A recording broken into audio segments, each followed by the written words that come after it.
really, of what the problems are like. And I think you can get a pretty good sense of it here in Country Walk. Just to orient you, Country Walk is in South Dade County. It is south of Miami and about 15 miles north of Homestead that bore the biggest brunt of this storm. And if we can swing the camera around for just a moment, you'll get a sense of the problems that exist here. You're taking a look at the Richardson's house. It's just gone. The second story of this house blown away by the storm.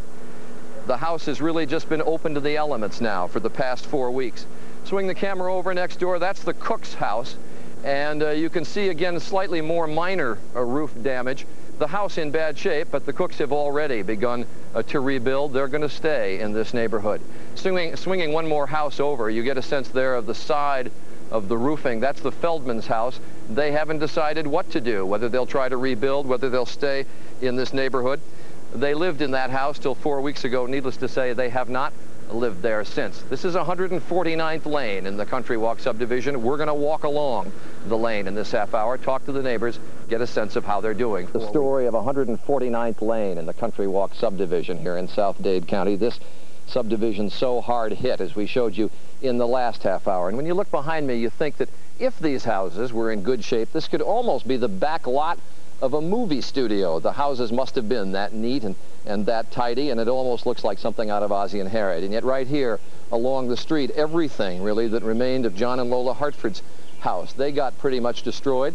They're not living here at the moment, needless to say, because there's nothing inside, but they've been nice enough to join us this morning.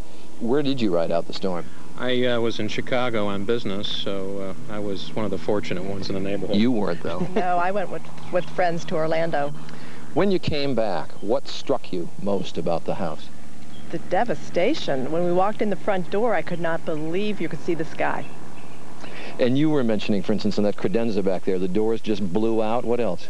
Well, all the doors, internal doors in the house were blown in. The entire ceiling was down in the house. Everything was wet, destroyed. It was absolute nightmare. Drywall, it was like ice skating in the house. It was so slippery and wet and messy, and it was starting to mildew, and the odor, it was incredible. The street was full of trees. Now, this is 4 weeks to the day, and it's funny because Americans tend to think, you know, well, immediately help pours in and everything gets fixed immediately. This is going to be a very long process. Yeah, you've got a lot of houses in here. Fortunately, it's an association, so there's certain rules. And we're trying to mobilize, and we're having weekly meetings, so the community is starting to come together. So I think we've got a jump start on other people. Because 149th Lane all had dinner together last night, I understand. Is that right? We had a restaurant, Italian restaurant. We had a wonderful time. This is a special street. Well, and you'll get a lot closer, I suspect, in coming days. Yes. You're a contractor. You know the business. Yeah, and this is a nightmare, basically, because the devastation here is basically equivalent to 10 years of construction in Dade County. Well, that's what I was going to ask. Yeah. Is there the capacity to build, and how soon? I don't know how it's going to happen. It's just going to be going on forever, as far as I can see. And you're going to rebuild? You going to rebuild? Absolutely. My insurance company was great, and we're going to rebuild, and we're going to expand the house, and it's going to be better than ever before. All right. I hope that's the case. Hartford's? We'll come back when you're done. All right. Thank you very much. As we wander down the street a little bit here, you can see just over here, if we can bring the camera around, this is the Vosberg's house. It's a little bit out of the light. Bill Vosberg lives there. There's a sign on there. It says unfit for human habitation. But Mr. Vosberg can stay in there, does, and he's had as many as 20 people, mostly relatives, living with him at one time or another. You have to do that around here because so many people have been left homeless. It is interesting how random this storm was. This is Steve Beagle's house. This is his friend Cindy. And you came out of this pretty well, right? We sure did. We were very, very fortunate. I say very, very fortunate. There's a big pile of rubble here. Is this yours, or is this the Hartford's next door? This is John's. Yeah, now you came through this. I see some roof damage up there. The cupola up on top of the house is not in very good shape there. But basically, we've got some tape that we shot inside your home, and people can get a sense. You rode it through. It's amazing how random this was. Mm-hmm. It really was. So I think that between the two taller houses on either side and just the good grace of God, we were just very, very fortunate. When you came back, I was talking to the Hartfords how they felt when they came back. How did you feel?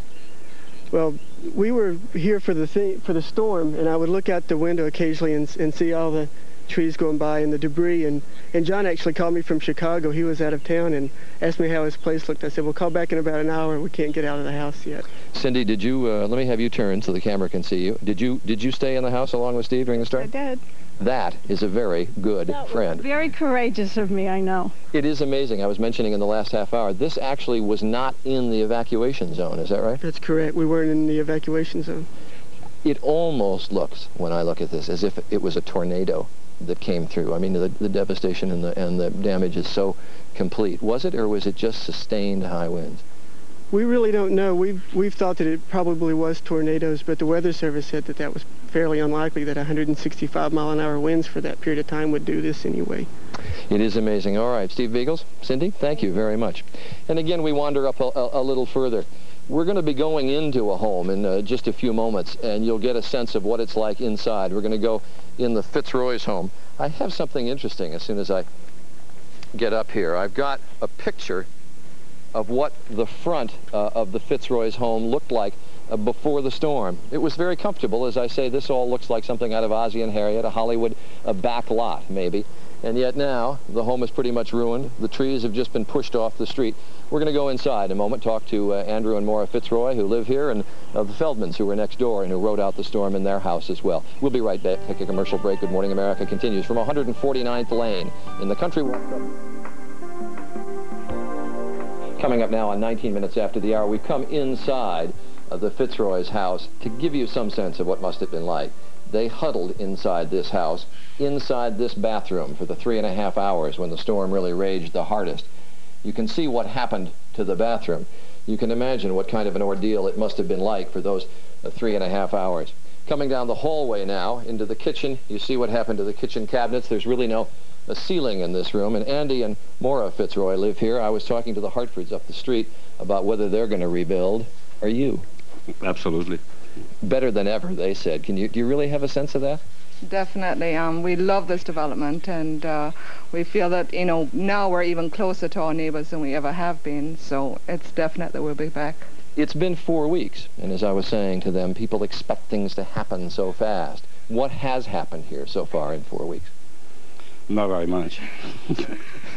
We did have the insurance people came a week ago. We still don't have final settlement. No contractor in to look at the place? You can't bring contractor until the insurance people give you some sort of guidelines, what direction your policy lets you go. So you don't actually know whether you can rebuild, whether there's so much structural damage, whether you may just have to bulldoze the house, or do you? Not really, just intelligent guesswork that probably the framework is still good. Tell me what life has been like since then, how you cope, where you're living, what you're doing.